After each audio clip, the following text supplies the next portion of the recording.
Not too early. So it's 7. 7? Yeah. Oh, wow.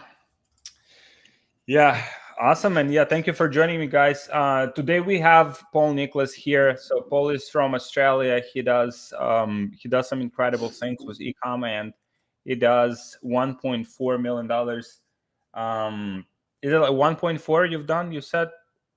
Yeah. So January we did around that, and February similar as well. Cool. So $1.4 million.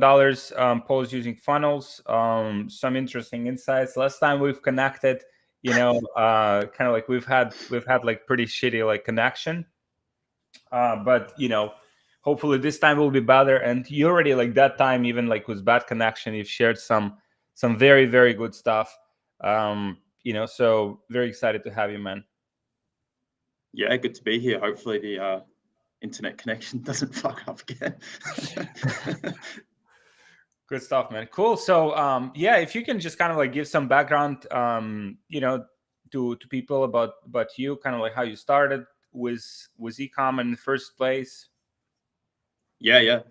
So I guess I've been in e-com since December 2019. So that was kind of the first time I sort of set up a store, and made a few sales, but kind of nothing crazy, and had like a busy period at work, so wasn't able to really do much until March 2020, and that's when I partnered up with a guy that I went to school with.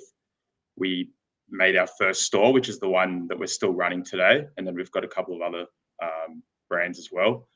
And I guess through that process, like when I had my first kind of win with the health store, I ended up like cold emailing or reaching out on LinkedIn to like Davey Fogarty, the guy who runs the Udi, and managed to get a job with him. So worked there as well for about 8 months while running the business on the side. And then got to the stage where I kind of had to quit that to do my own thing full time. So have been full time in ecom probably coming on about 8 months now. 9 months right now. 9 months at this point? Yeah, so full time 8 or 9 months, and then before that I was running it on the side while working full time. So how much, probably been in ecom 2 years total now. How much you were making like while kind of like on the side? So I would make probably like my monthly salary in a day while I was working on the side. So we would keep that money in the business though. So we still, we still kind of pay ourselves a, fairly modest salary, which I'll probably keep doing for at least a few more years.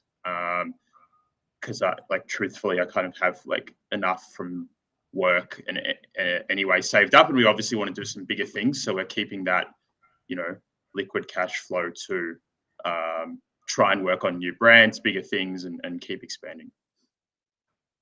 Cool, man. So in terms of the like model, so you currently doing funnels, or like how's your model looking like? Yeah. So for the main brand that we've had for 2 years now, that's basically all through Shopify. Mm-hmm. We did some tests with specific funnels, and we couldn't really get it to beat what's currently working. But in saying that, it is like it is like a funnel pre-sale sales page checkout. It's just all through Shopify. Uh-huh. We then did a new brand that's basically all through ClickFunnels, and then recently we've switched it to Funnelish Plus, which is basically like a mimic of ClickFunnels. Basically, it's just a bit faster, so we're seeing better performance there. So yeah, we try and do everything with like an advertorial, a well-branded sales page, and then now like a single page checkout, and that's working really well for us. And yeah, just like if you can get it to work, it like significantly outperforms what you can probably do with a regular Shopify product page and checkout. So Funnelish, like basically Funnelish is working the best for you? Yeah, so it's working a lot better. Like it's just faster, I think, faster, and there's less drop off in between steps.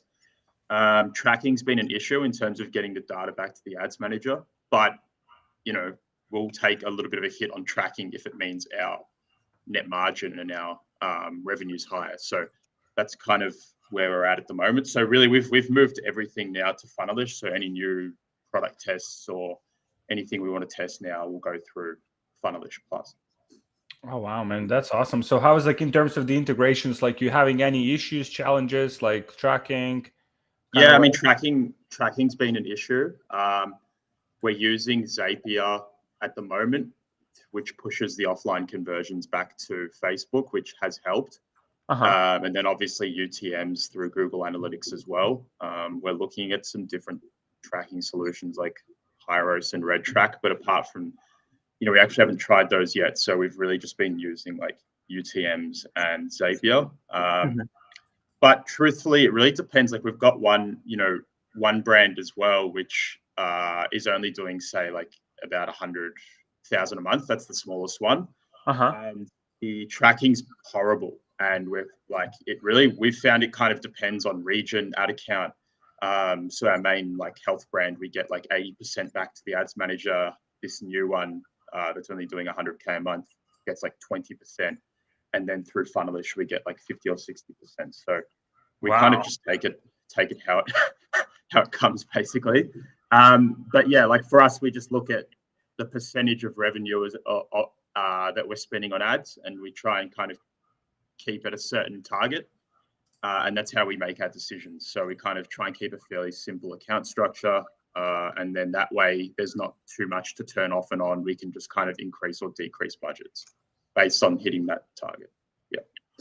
Cool, man. Good stuff. So in terms of the like structure, one of the things that we've covered like last time, I remember when we had this conversation, when the connection was shit, was your content sourcing strategy and the place where you kind of like just source new material, like new content for your ads. So if you can elaborate kind of like how you viewed it, like view it like in general, and also kind of like how you do it like on a consistent basis. Yeah, so right now we've kind of ramped it up because we've actually got we've hired a person whose only job is that. So what we do is we try and find, especially for our Facebook ads, we try and find actors rather than influencers, or rather than, say, platforms like Billo or Influi, and that gives us like full control over the script, over how they shoot it. And obviously, if there are better actors, we can work with them longer term. And if they're not that great, we don't have to work with them again. And how we source those is we'll go onto acting job boards based on the city. So if we need Australian actors, we'll go on Facebook and we'll find actors from job boards in Melbourne and Sydney, and then we'll just basically mass outreach those actors. And then, if we need them in USA, we'll do the same thing. Or now we're going to translate one of our products to Germany, so we're doing the same thing. But I think for Berlin, we're trying to find those actors. So, any specific apps or any specific websites where you look for these type of people? Really just job boards on Facebook. So that's where a lot of them hang out. And you can literally just type in like the city. So, if it's Melbourne, Melbourne acting job board, and there'll be a bunch of groups that come up. And what we'll do is we'll basically put a post up that explains what we're doing and explains, we're an e-commerce company, really trying to sell it. So, you don't want to look like some 2-bit like backyard or bedroom operation. You want to look like you're a legitimate company. And then we'll basically get people who actually reach out to us saying, we're interested, what are the details? And then really we're trying to close them on the lowest amount possible. So for us, we usually start at like $50 for a set of raw content. And then depending on the actor and kind of depending on, what they want, they'll try and push us higher or they'll agree. And then we basically try and close them and then get them a product. We'll get our first bit of content back, and then from there we can like coach them and improve the content. Or if they're if they're terrible, we'll just cut them immediately. But the good thing is like once you have one product and like a set of 5 or 6 actors that have it there, the content turnaround can be really quick because you just basically send them the storyboards, they send the content back straight away, and then we can, we'll have actors that convert better than others, and then we can just continue to work with them for product. So what's the advantage, or what's the difference in your experience between like finding like influencers versus like finding actors, like, and using actors?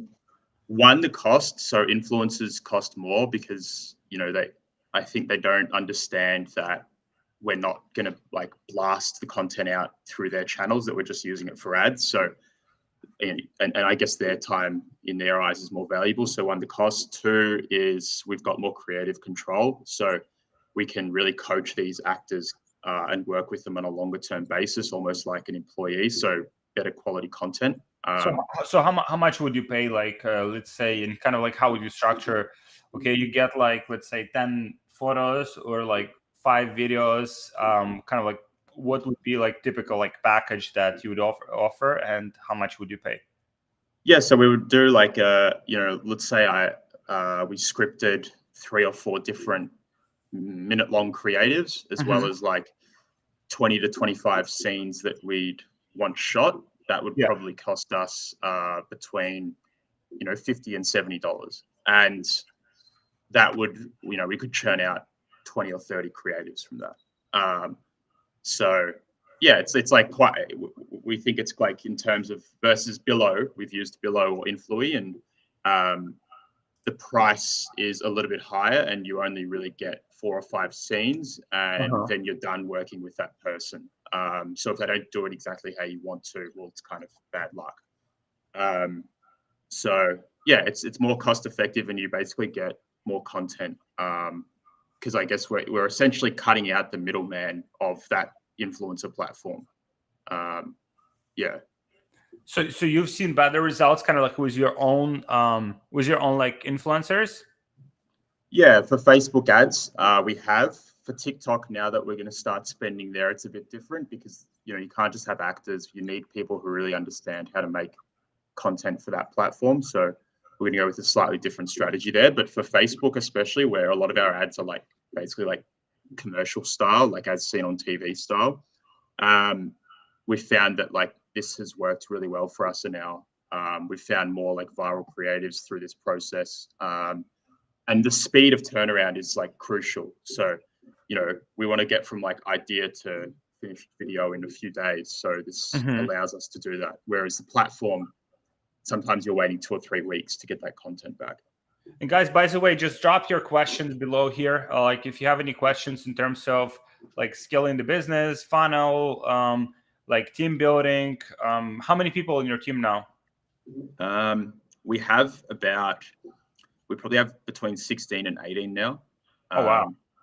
So we've got like a lot in customer service. So we had like a big jump in revenue, so we had to quickly staff up.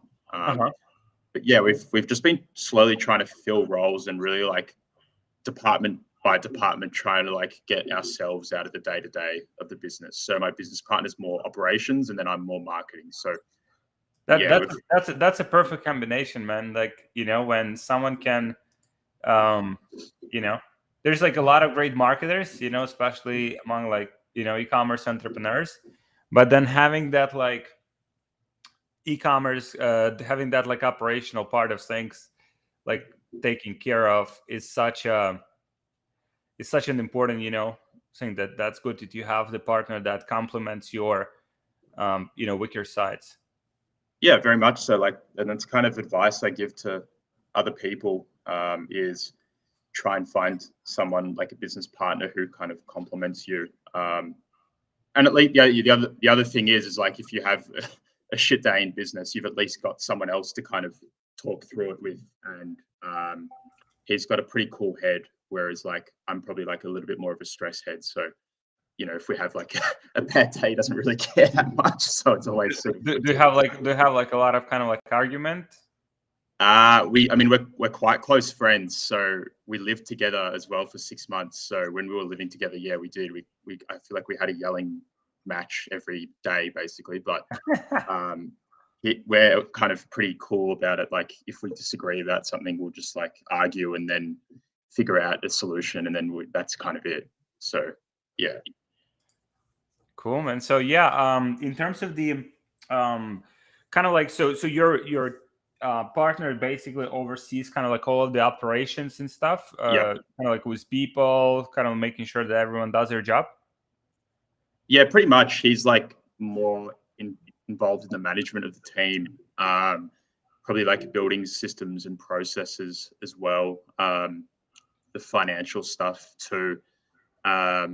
So yeah, that's kind of his skill set. He's actually quite a good marketer himself. And I guess like my previous jobs have also been in supply chain and ops before going to marketing. So it's like we both have experience in the other area, which is good. We can kind of bounce ideas off each other. It's not as if we're like both hopeless in the other person's area.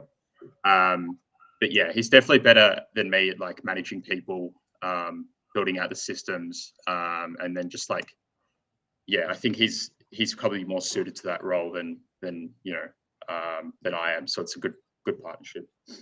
Good stuff, man. So and then for the for kind of like product like research. So a lot of people ask me like, hey, how do you find like winning products? And like so if you can share your mindset about this, right? Like, because for me it's like it's very simple. It's like there's no winning it's more like, I mean, there is a winning product, but like it's also kind of how you sell it in the first place. So if you can share your mindset, like in terms of products, are your products unique in any way? Do you have you done any modifications to them to make them unique, or these are like the same product that have been like other people have sold successfully and you just managed to sell them better?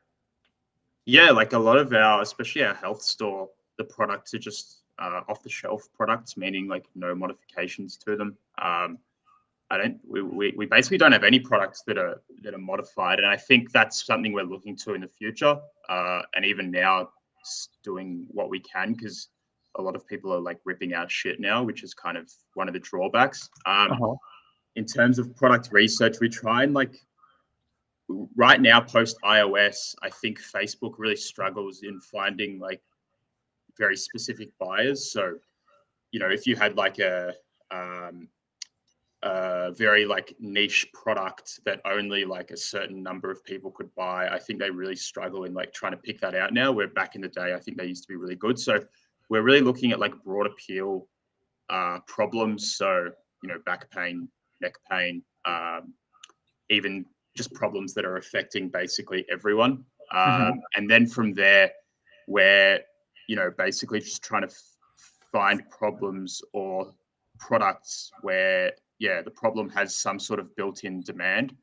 And really, it doesn't even need to be that unique. If we feel like we can make good content out of it, and the margins stack up, that's probably the biggest thing we've found is like the more we do this, how important gross margin is, because it just makes your Can you define that for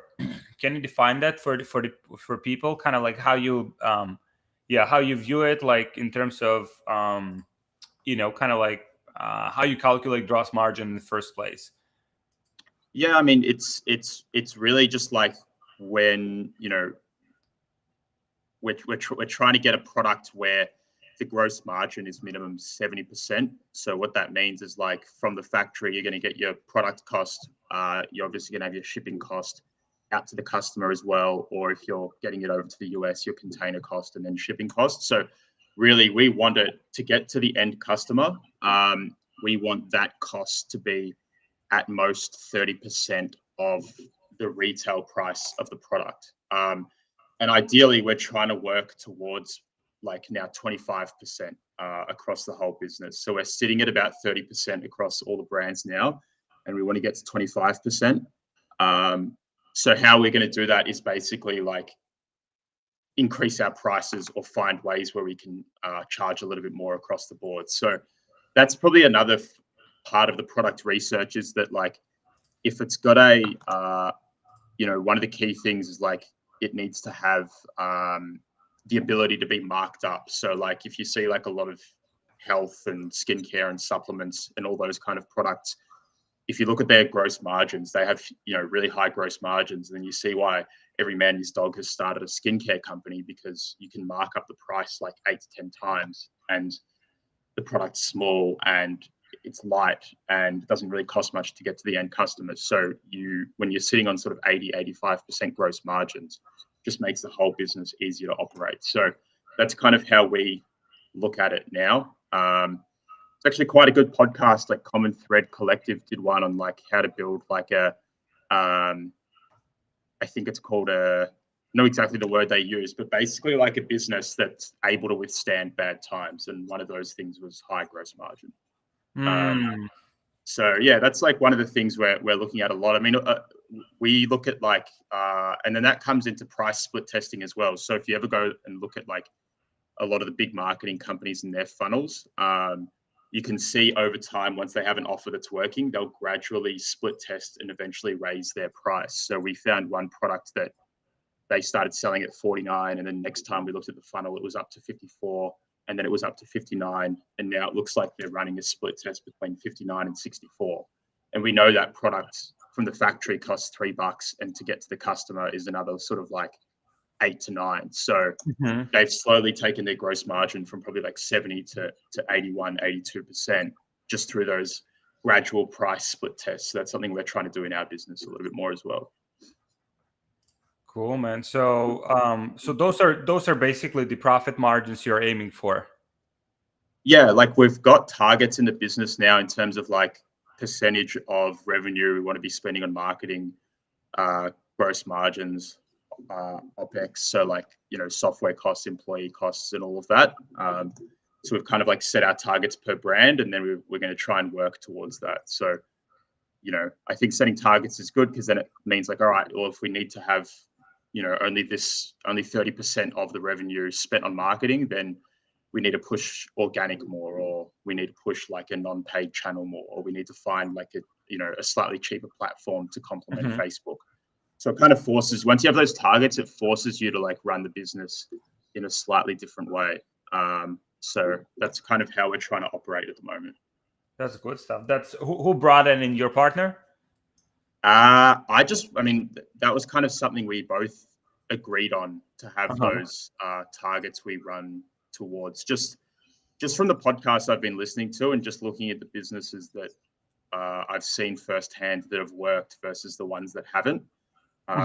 You can kind of get a gauge of like why certain things have worked and why things have kind of eventually gone bust. And basically not try and make the same mistakes. And yeah, while the business is going well, try and like make sure it's kind of ready to withstand, you know, not so great times as well. Cool, awesome. And so when it comes to kind of like running multiple stores, like how do you allocate the time? You know, like how much time, for example, you allocate to your main store, how much time you allocate to other ones? Like how do you properly split the time between like all these stores, so make sure like none of them gets like neglected? Yeah, I mean, that's something like we've kind of thought about and also struggled with a bit. So I guess for us, like, you know, with our smallest brand, the temptation is to put a lot of time into that to kind of bring that up to the others. But I guess we're trying to grade it now on like profit that the business is bringing in today, and then I guess potential down the line. So like we've got two main brands right now. The health brand we're trying to sell. So we feel like that's kind of in terms of like us, we've probably taken it to where we think it can go. And then we've found this new one that's like doing as much profit as the health brand now, but we feel like it can really go a lot bigger in the future just because the market it's in and the kind of other products we can add to it. So that's we're basically basing our time now on profit today, and then like what we think can go big in the future. So the new brand gets kind of like 60% of the time, the health brand gets about 30%, and then we've got the other one which is around 10%, which we've kind of got to decide what we want to do with as well, because we've got team resources allocated to it that's only bringing in say like 3 or 4% of the profit each month. Yeah. So someone asked here, are you currently drop shipping or do you have brands? So it starts as drop shipping, and then what we do is we go and get like the country that's got the highest volume. We'll ship products to that 3PL as well. So we'll have say like a US 3PL for local customers, and then we'll have our China 3PL for the remaining, you know, rest of the world customers if we're targeting that way. So it starts as drop shipping, and then we end up private labeling the brands, but we don't have any kind of like patented products yet. They're still all off the shelf with, you know, slight modifications. You're getting like any issues with like feedback score, anything like that? No, we're all right with feedback score. We had one, I reckon, about a year ago where we had like a page restriction, but that was more down to like a supplier issue, and we kind of ended up fixing that. But yeah, feedback score's been all right recently. Cool. So what learning curves did you have to get past as you began implementing funnels at a higher level? I guess the one thing that I've only really started to grasp the last few months is how important it is to have like the ad congruent with the pre-sale page, which then like matches the sales page and then kind of the whole funnel. So like I think previously we've been able to build like pretty decent funnels, but the creative is like so different from what we're kind of saying on the pre-sale page that it hasn't really worked. So I guess that's been the biggest one, like making sure everything's congruent. The other learning curve really is like just like being just kind of being slightly better in every area over time. So I think like just like getting a feel for things, it's kind of hard to put it down to a science, but like I feel like as you do more and more, you kind of get a feel for like what products will work. You get a feel for like what creatives will work with that specific niche. So I guess that's allowed us to kind of gradually improve over time to where we're at now. Is there like any particular way that you structure your like first like advertorials, like, or any particular like like templates that you follow for that? Yeah, I mean, that's another thing we've learned now is really just like, as silly as it's going to sound, we just try and find competitors in the same niche, even if it's a slightly different product, or it could be the same product. And really, we're using that as like the base to start everything from. So whether it's like a 90-95% exactly the same, with some like assets changed and whatever, so we're obviously not like infringing on them. But that would be my advice. Like honestly, like you know, we used to be like try and do everything ourselves and like change the main concept of what's working. But for now, like if we do an initial test, we're going to try and find what's working, almost kind of like funnel hacking, I guess. Try and find like the top 3 or 4 competitors, and then really model on what's working already. And then you've got that base, and then from the base you can try and slowly improve. Because I think if you go too different from what's working already and then the test bombs, you're kind of, you know, you're nowhere. Where at least if you go with what's working already, you can get the initial data and you can kind of like make a judgment call from there. Cool. Any particular, so as you're going after this, well, actually, let me answer this one. What worked for you best in terms of building out a team and systemizing the business? So I guess that like we use ClickUp for our project management software, which is, you know, similar to Asana, Trello, all those types of things. So having good project management software is like pretty key. In terms of like actually systematizing the business and building out a team, we kind of we were hit and miss at the start, so our hiring process was pretty off. So we actually spoke to like a couple of guys doing better than us in the group, like Carl, Wouter, Marek, who had a much better hiring process. That was the first thing. Like better hiring process means we get better candidates. Paying a little bit more was the second one. Like rather than just like, you know, very, very cheap VAs, we pay a bit more now and we actually get better quality candidates. The third one would be if someone doesn't work out, we just fire them straight away now, whereas it took a little bit longer for us at the start.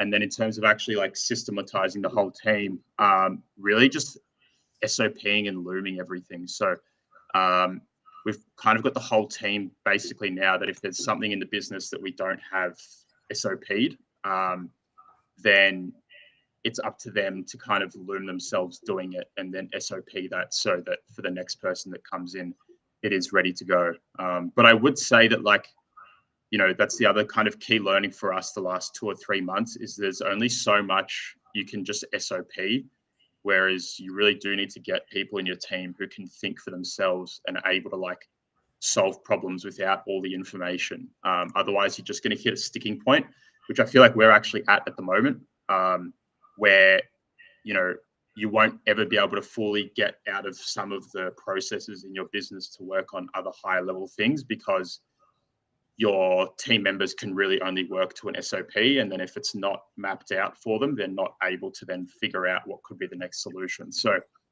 that's kind of another thing we're doing in the business now is trying to like get everyone in the team to figure out how to actually think and solve problems, which is the next challenge for us, I guess. Cool. So in terms of your profit margins, like what profit margins you're like maintaining? January, we were at 27%. February, we were at 19%. And then March, I think we've been at about 21 for the first few days of March. So, yeah, we want to be like probably like January numbers each month. So ideally, we want to be at, net 30, which again comes down to the targets that I spoke about before. Like we feel like we've got a roadmap to get there. It's just about putting those things in place now. Cool. So another question here. What advice would you give to someone who's beginning to implement funnels? I guess it would be just like go and start by finding the ones that are getting the most traffic, and just model those exactly. So start with what's working first, get some initial data, and then really like look at drop-off points and try and solve for the bottlenecks. So like, if your pre-sales got a really good click-through rate, but there's a drop-off on the sales page, then there's clearly like an issue there. Or if everything's got a really good click-through rate to the end, and then they're dropping off when they're seeing the price at checkout, then you haven't like built up enough value. So I would really just like start with what's working, try and look at the bigger brands that are a little bit more direct response, and then just model exactly what they're doing to begin with. And that's kind of like a good starting point rather than trying to figure it out on your own. What's it been like, kind of like good reference point for you? Like, are you looking any like affiliate networks, anything like that? Yeah, so we like look at the funnels that DFO run. We kind of look at how they structure their pages. There's also another affiliate network called Giddy Up that like run a lot of different offers as well. So we look at how they structure their pages and advertorials. And the other one would be just like more direct response brands. So I guess there's like there's one called Sutera, which we follow quite a bit, and they've got the business or the holding company like run quite a few different brands. They've got like 4 or 5, which we've found that all follow a very similar structure. And then like Miracle Brands as well, Blissy, Jarvie. So we kind of look at more of those like brands that lean on a bit more direct response when we're kind of trying to model our stuff. Cool. Awesome. And so in terms of the like advertising channels, do you do like anything kind of besides Facebook? Yes, we just started testing on Taboola, which is like pretty low spend at the moment. So we're only spending a couple of $100 a day. But it's showing some like good early traction. And in terms of like the cost per click, 1/5 of what we get on Facebook. So it looks like a platform that could do well, especially because we know our funnel's working on Facebook. The other one would be TikTok. So we're just like waiting for our credit line to be approved on our agency accounts. And then I'm pretty confident we'll be able to get TikTok to work. Just need to get the content right. But I think our products will like lend quite well to that platform. Because I've seen a lot of them go viral on organic TikTok. So yeah, it's just about getting the content right there. So really Taboola and TikTok, and then we're going to test both of them, and whatever shows the most traction for us earliest, we'll probably just double down on that platform. Cool. All right. So do you place more of an emphasis on developing your current team or externally hiring A players?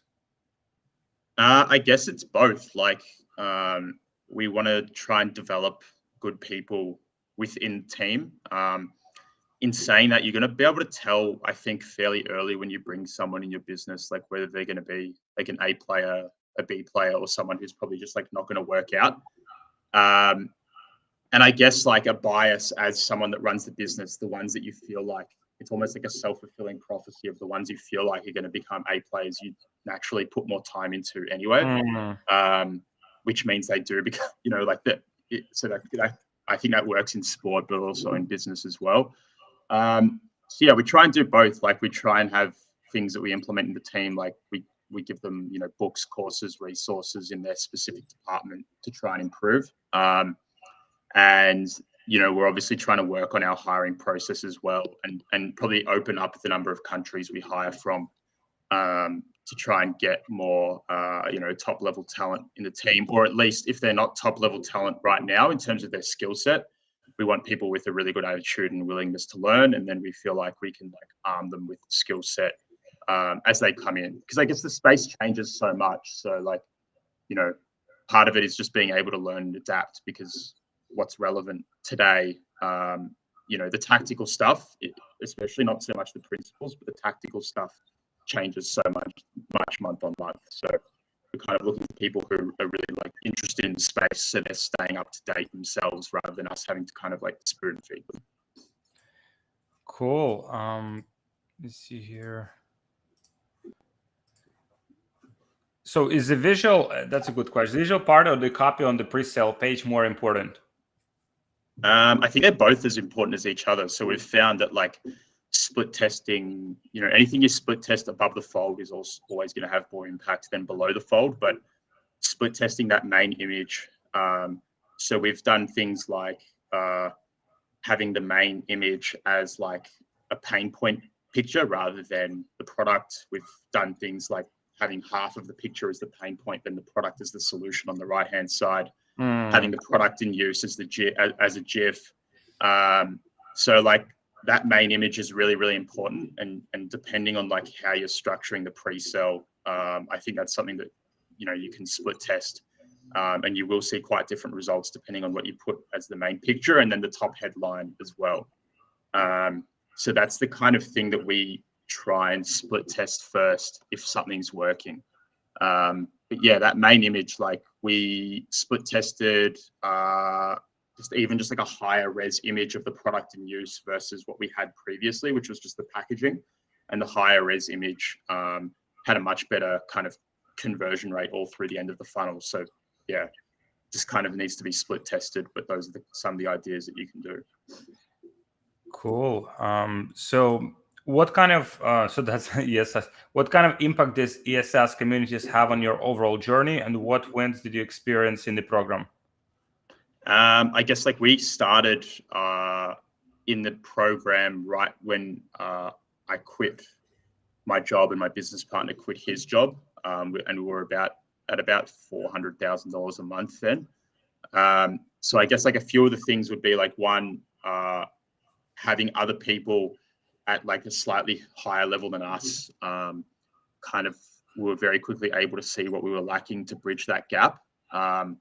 So that was the first thing. Two, like a lot of the calls were good, especially just like talking about like business questions with, you know, yourself, and also Sergey was kind of quite valuable to us.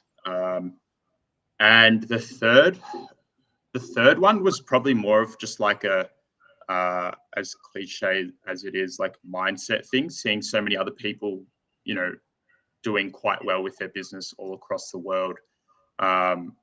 It was almost like, all right, like if they're doing it, well, why can't I do it, sort of thing. So yeah, that was like, you know, quite inspiring, but also it's really just like being able to sort of like connect and get a lot of different heads around particular problems in the business, because often like problems that you're facing, other people have either are facing them or have already solved them. So being able to kind of you know, talk to other people and get their insight, and potentially get a solution that's already like pre-packaged to that problem, so you don't have to like think too much, is really good. And then yeah, like I think kind of there's always ups and downs and bumps in like the journey versus working a 9 to 5. So it's just good having a community of people that you can, even if it's something like, oh man, Facebook's been like horrid the last 2 weeks. And then you've got like a few other people who have also had turbulent times, and you kind of like, all right, well, I'm not the only one going through it at the moment. So even something as silly as that, like it's good to have a support network of people. Because it is harder than running. Like it's more fulfilling and rewarding than having a job, but it is harder because it's obviously like, all the pressure on yourself rather than just like clocking in and you're going to get a comfortable wage each month. Good stuff, man. So all right, so this one you've answered. What is a DFO and how do you find their funnels? So they're like quite a big marketing company. So they do like, I think there's a podcast that Alex did with Dave. That they do like a few different parts of their business, but one of them is they have their own offers that they run. How you'd find them, you can basically sign up to be an affiliate with them, and they'll send you a lot of their particular offers that are working well. And a lot of them are kind of just like, random gadgets and stuff that you wouldn't think push volume, but they do. I guess the other one would be just like browsing on native advertising platform sites. So like msn.com, Yahoo as well. And then you may not find all of those type of funnels, but you're going to find like, a pre-sale sales page, checkout, and they're all kind of built the same way. So I would just browse msn.com and kind of see what's trending there and how they actually build their funnels. Oh, so that's what you do? You kind of like emulate what's working, like in terms of the funnels? Yeah, that's how we do it. Like we know that those ones push volume and are like built to push volume. So that's how we've started modeling for our new product launches. We've modeled them off that. Do you also kind of like reverse engineer the upsell structure, like the whole kind of like setup? So whenever we find a new one that we haven't found before, we'll go through their whole upsell sequence, which like if someone hasn't done, I would recommend doing it because they have, I think, like 5 to 6 post-purchase upsells. Oh, And wow. they're all like, and they're all like structured in a very specific way as well. So it's quite good to actually like reverse engineer and then, basically just model it for your own business. Depends what you want to do. Like obviously if you're trying to run a long-term brand, maybe 6 upsells post-purchase is not like the best route. But if you're just trying to push volume and sales, then, you obviously want to get as much on the front end as possible. Good stuff, man. So would you recommend starting with advertorial to sales page first or only after making a regular Shopify product display page work? I would say it depends on what you're trying to, or what you've found. So if you've found like a competitor pushing heaps of volume with pre-sale sales page, then I would just model off what's working. If you're the first one that's for that particular product or niche doing a pre-sale, I would always just make sure the offer's converting with a regular Shopify product page or just whatever you build your product pages on first. Because realistically, like, the advertorial, if you get it right, will drop your CPA by a little bit. But if you've got a good offer with a good creative, it should convert with a product page anyway. It may not scale up as much, but you should see some profitable traction. And then you go like, okay, this is working. How do I make it better? Versus like, you wouldn't want to build a whole funnel from scratch with an offer that just like doesn't have any demand and no one's going to buy it anyway. Like it doesn't matter how good your pre-sale is. If no one wants the offer, then no one's going to buy it. Cool. So profit-wise, how long would it take for someone to actually quit their job with dropshipping the right way? I left it very late, so I guess. Yeah, I mean, when I quit, we were in profit-wise, like I was probably making my monthly salary in a day, which probably don't need to do. It really depends on the person. Like I've spoken to kids who don't have any profit from their e-com stores and they've just quit or dropped out and they just find a way to make it work. And then there are, I guess, people like me who, take a little bit longer in full-time work. One thing I would say is like, you just don't want any like money pressure, meaning like there are going to be days where like you want to have budget to test products. There are going to be kind of like products where you lose money because you can't get it to gain traction.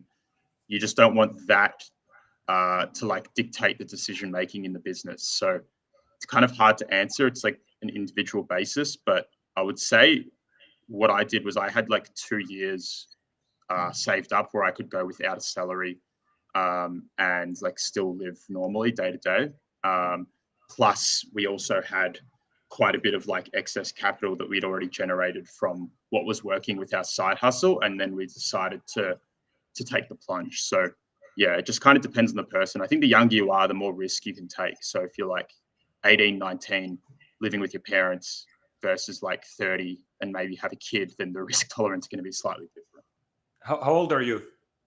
I just turned 28 the other day, so I'm like a little bit older than some of the people I'm connecting with, which is good. It's like motivating, but yeah. Still young, yes. man. Still young, you know? Well, yes, exactly. That's what I'm telling myself. Cool. So do you go after validated products or untapped ones? I think you've answered this, right? Yeah, like we try and in terms of the product, we don't really we've got like a more of a feel now whether the product will work or not. So we do like untapped and validated ones. But I guess what we're not trying to do is reinvent the wheel in terms of problem. So we want problems that are like always going to be there and always have been there.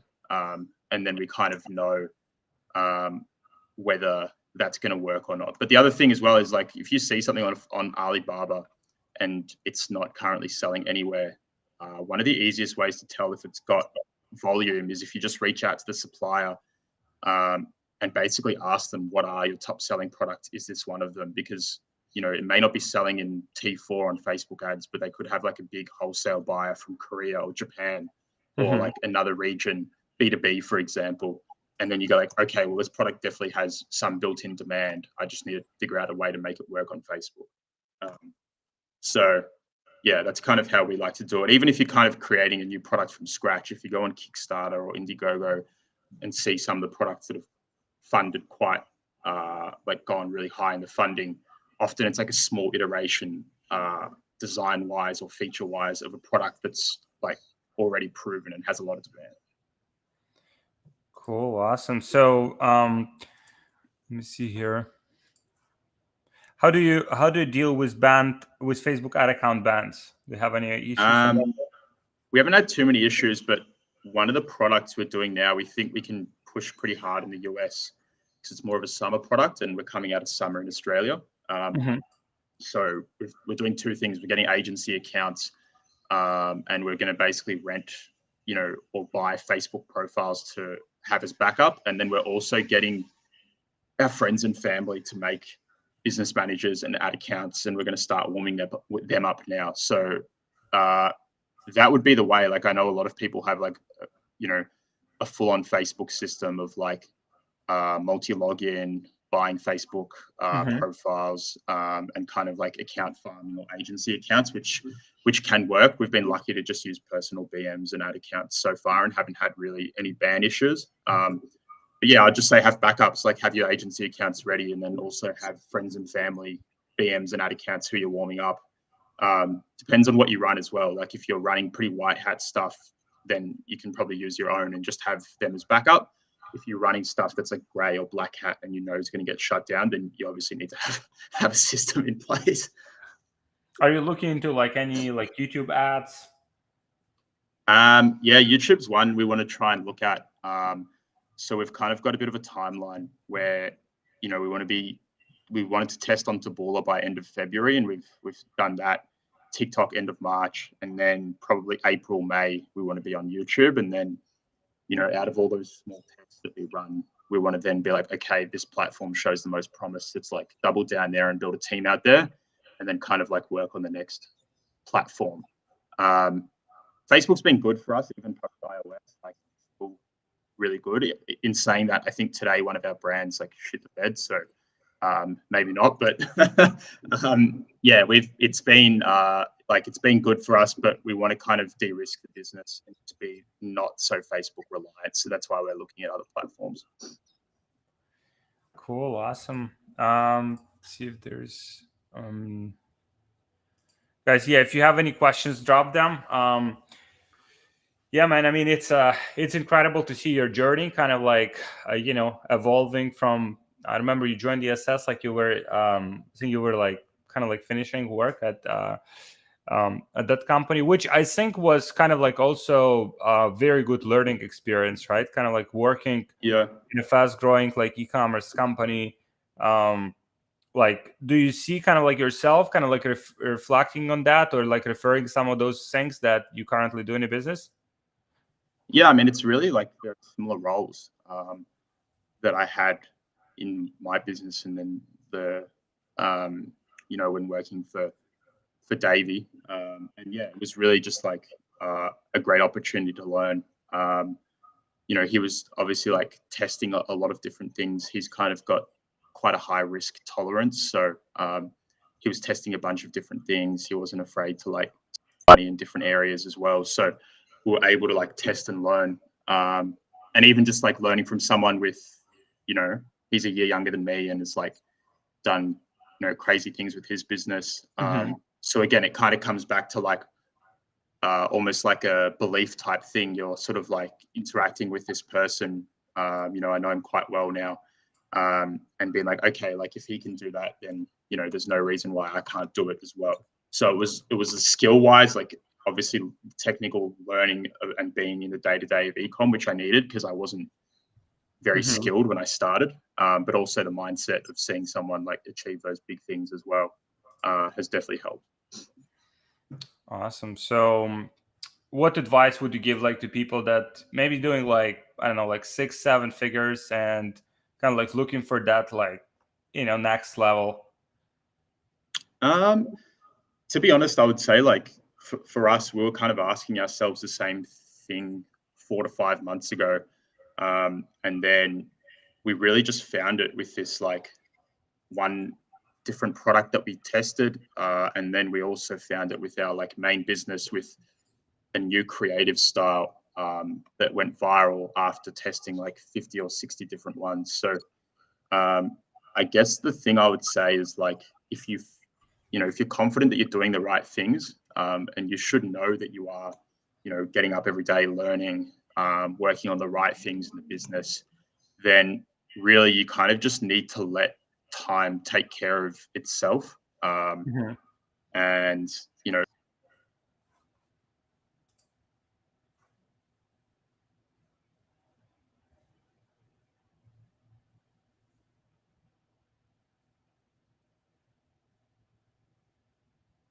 Hello? Hey, Paul? Hello?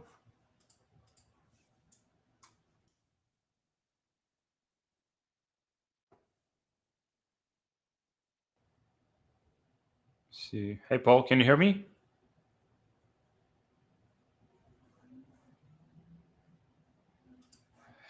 I guess I think we've lost Paul.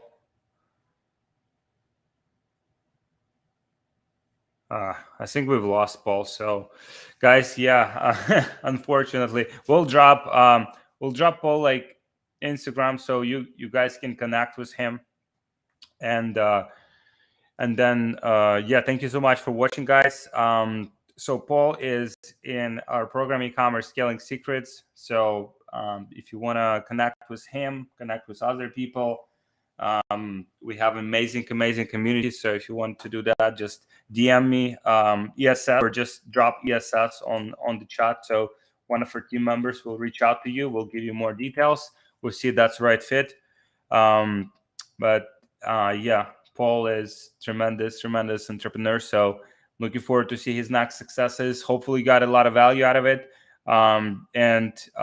Yeah, guys, I'll see you in the next videos throughout the week or next week. And thank you so much for watching.